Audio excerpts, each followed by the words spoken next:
Hey, what's up everybody? Refund Arcade, new video coming out right now with a control panel update. You can see here's the original control panel, hacked up beyond all get out here. Here's the Lexan they had over. And you can see the reason why they had the Lexan like that is this smaller button for player 1 on bubbles was, actually it was like this. Was covered up by this Lexan so you wouldn't poke your finger through the hole. Same with the center hole for the main joystick that was centered on bubbles. Here's the metal system. They went right through everything. I was starting to try to peel off and save the bubbles sticker overlay, but it was just coming up with the old adhesive along with the arch rivals. And you can see that they were trying to pull out some of these T-nuts as well, and then they didn't use T-nuts here because they didn't need to. They were just dropping bolts in, and this will get cleaned up. I'm going to tear this apart a little bit. As you can see, they have the original T-nuts down there for the bracket mounting system. I took the brackets out, so this won't have the brackets whenever I go to sell this online, because I needed those brackets for the new control panel, which is here. So I had this custom made. Again, the overlay I already had, all the button layouts and stuff like that. I had kind of decided on myself.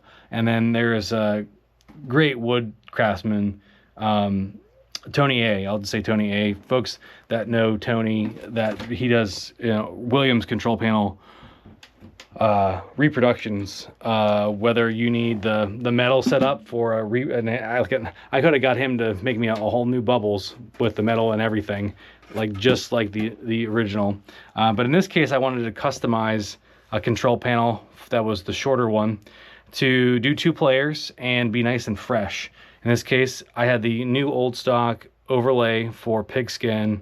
I had my 49 ways that I've already cleaned up. The original 49 ways that came with this cabinet are all pretty dirty and torn down, wiped down. There's a lot of dust in there. I don't even know if they work, to be honest. I'm sure they do. I hope they do. But I know I got these ones working. I tore these down, cleaned them up, cleaned everything out of junk wise on these, so they're ready to rock. These are leaf switch buttons I put in, and I also had asked Tony if he'd be willing to recess these holes appropriately for the leaf switches so that I don't have to have one of these guys, right? So if you have the bigger holes, you have to use these to help hold the button, the leaf switch button, like this on your setup, and then you have all this extra height. In this case, this extra height would be a problem for whenever I go to plug in my 49 way. So because he recessed these for me perfectly, and he did an absolutely amazing job, I can go and grab my other leaf switches that are just leaf switch themselves and sit them down. And again, I'm not going to install them this way directly, but right like this. Now the problem with this is once I screw these down, you can see that these are making contact, and that's not good. So believe it or not, I found a really simple solution out there, and that is a little baby popsicle stick that I'm going to glue down. And I'm going to put it on the right side here just for video purposes. I have one hand holding the camera and one hand holding everything else. The popsicle stick will just get glued down right there, and then the leaf switch will be screwed down into it right on top, and it'll give you just enough height that you need to make that magical gap that you need without trying to bend the leaf switch too much and potentially cause some damage, or just you can fine tune those pretty well, but again, not having to get too wild with bending every single switch. Got the 49 ways installed. Screws back here against the curve were quite a challenge. I couldn't use a screwdriver there. I had to bust out a little mini bike ratchet wrench that I had that was perfect for this scenario because of all the tight spaces that I need that for. And then there's player 1, player 2 buttons here. They'll be easy just to sit, leaf switches either way here. You can see the brackets. I robbed them from the original cabinet control panel, and you can see this black as well. I took and bought this is supposed to be a matte black finish And it's not perfect down here because it's going to be kind of, this is all tucked away on the inside of the cabinet. I kind of rushed this and didn't really care because the inside you won't see a whole lot.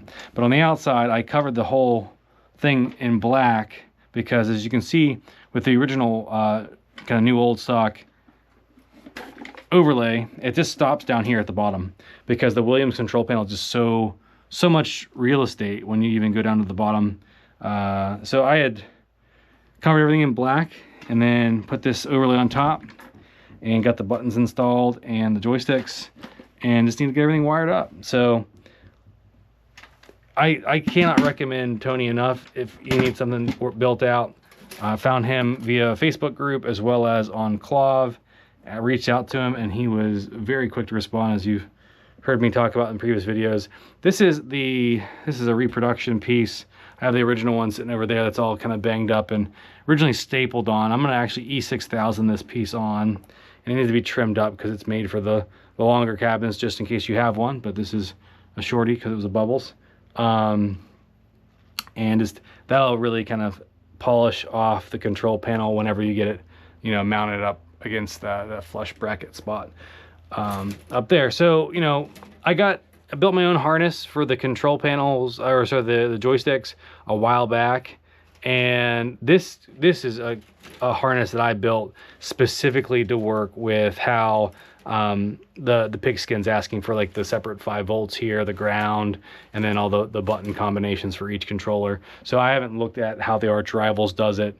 I have the original Arch Rivals, you know, harness in there, so I don't know if they're breaking them out or not. I was trying to consider a way for me to dual boot this, like I was talking about before, so I can have both games in it.